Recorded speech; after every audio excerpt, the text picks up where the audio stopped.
कौन कहता है कि आसमान में सुराख नहीं होता, एक पत्थर तो तबीयत से उछालो यारो। जहां पर मध्य प्रदेश में बीजेपी की बयार है, यानी कि आंधी है, उसके बीच में एक विधायक का चुनकर आना, वो भी एक निर्दलीय के तौर पे, एक ऐसी पार्टी के तौर पे जिसने पहली बार चुनाव लड़ा हो विधानसभा का। लेकिन खासियत ये कि खुद कमलेश्वर जी आ गए हैं बाइक पर। पहले तो बधाई हो जीत की, लेकिन बाइक की क्या जरूरत पड़ गई, पैसा कम पड़ रहा? थैंक यू, शुक्रिया मैडम। मैं मजदूर परिवार से हूँ। मेरे घर वाले आज भी मजदूरी करते हैं। अब मैं विधायक बना, अब मजदूरी बंद हो गई। मैं खुद मजदूर रहा हूँ, मजदूरी की है, तो हालत ख़राब है। मेरे पास में है नहीं 4 व्हीलर, इसलिए मैं 2 व्हीलर से आया हूँ। ये मेरी भी नहीं है, मेरे साले साहब की गाड़ी है। कितना खर्चा लग गया? 400 किलोमीटर से ज़्यादा दूर है आपकी विधानसभा, क्या रहा पूरी प्रक्रिया वो बताइए।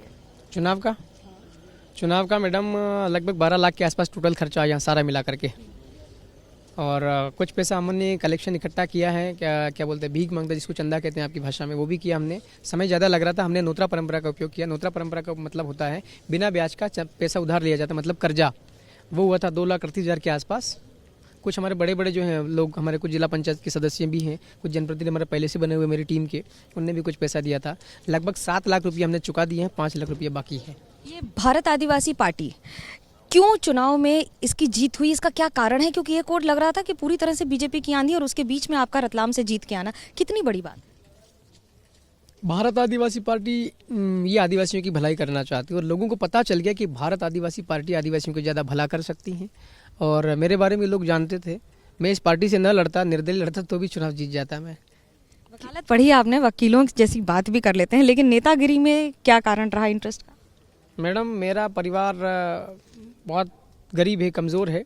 मैंने कभी सोचा नहीं था राजनीति में आने का।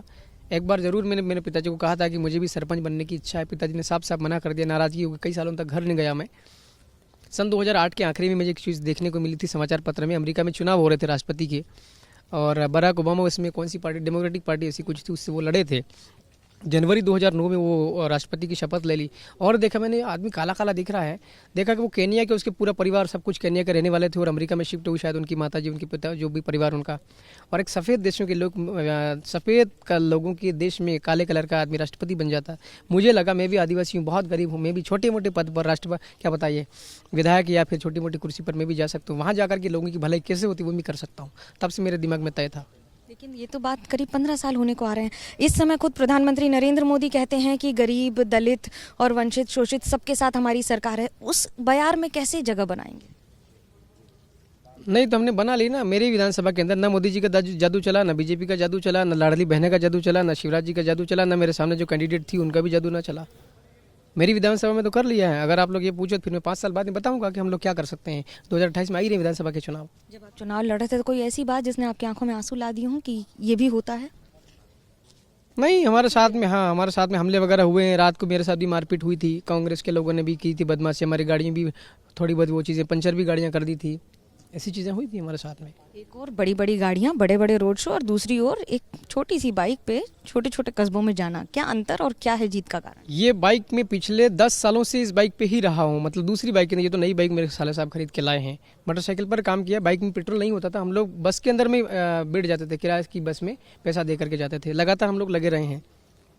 जब अभी आप कैंपेन कर रहे हैं, अब तो कैंपेन विधायक हो गए, अब तो आप जब लेजिस्लेटर बन जाते हैं तो कानून नियम का ध्यान रखना पड़ता है। तो बिना हेलमेट के, बिना नंबर की बाइक को कैसे एक्सप्लेन करेंगे जनता को? उसके लिए मैं पूरे भारत से माफ़ी मांगता हूँ, मेरी जनता से भी मैं माफ़ी मांगता हूँ। अगली बार से मैं ऐसी प्रकार की गलती नहीं होगी। कानून का मैं खुद पालन करूँगा और पालन करवाऊंगा मैं। सबसे बड़ी बात, अगर आपको कैबिनेट में शामिल किया जाता है तो क्या देखते हैं अपने किरदार को और अपनी पार्टी के लिए? मैं आदिवासी वर्ग से आता हूँ। आदिवासियों की समस्याओं क्या है वो समस्या अच्छे से पता है, उनका समाधान मैं दे सकता हूँ। जनजातीय मंत्रालय या फिर वन मंत्री, या फिर अपना ये क्या बोलते हैं सिंचाई वाला, या फिर ये पंचायत एवं ग्रामीण विकास विभाग या कृषि मंत्रालय, इन 4-5 में से कोई से भी मुझे एक मिलता है तो मैं अच्छे से काम कर सकता हूँ। कांग्रेस ने भी आदिवासियों की बात की, बीजेपी ने भी बात की, अंतर क्या रह गया दोनों में?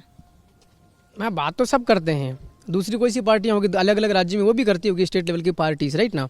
लेकिन काम ठीक से ये कर नहीं पा रहे हैं, इसलिए हमें नई पार्टी बनानी पड़ी, भारत आदिवासी। आज़ादी के 70-75 वर्ष बाद भी आदिवासियों के साथ अभी भी इंसाफ नहीं होता है, क्या कारण है? अभी 1 महीने बाद मेरे घर भी आप जाओगे, मेरा गांव में जाकर के देखोगे, मेरे घर पर भी पानी की पीने की व्यवस्था नहीं है। पीने का पानी भी दूर से लाना पड़ता है, 1 किलोमीटर दूर जाना पड़ता है मटका लेकर के। और सिंचाई करने के लिए खेतों पर सिंचाई के लिए पानी की व्यवस्था नहीं है। ये मेरे खुद का कह रहा हूँ। तो मेरे जैसे और भी कमलेश्वर बहुत सारे होंगे जो लोग भाग, हालत ख़राब है। कमलेश्वर के लिए अपनी जिम्मेदारी अपनी विधानसभा में सबसे पहले क्या होगी?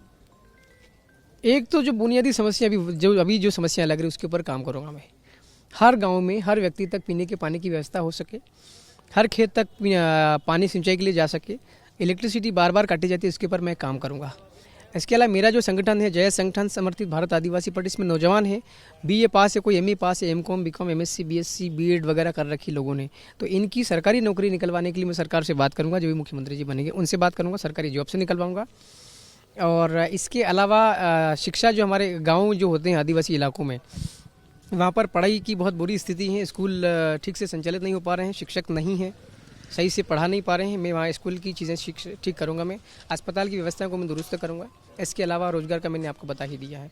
मध्य प्रदेश विधानसभा में गांधी जी की मूर्ति लगी हुई है। एक ही कदम बढ़ाकर इतिहास रच दिया था, लेकिन क्या ये भी वही एक कदम होगा जो इतिहास रचेगा? फिलहाल समय बताएगा। कैमरा पर्सन सूरज पांडे के साथ मनोज्ञा लोईवाल, भोपाल, एबीपी न्यूज़।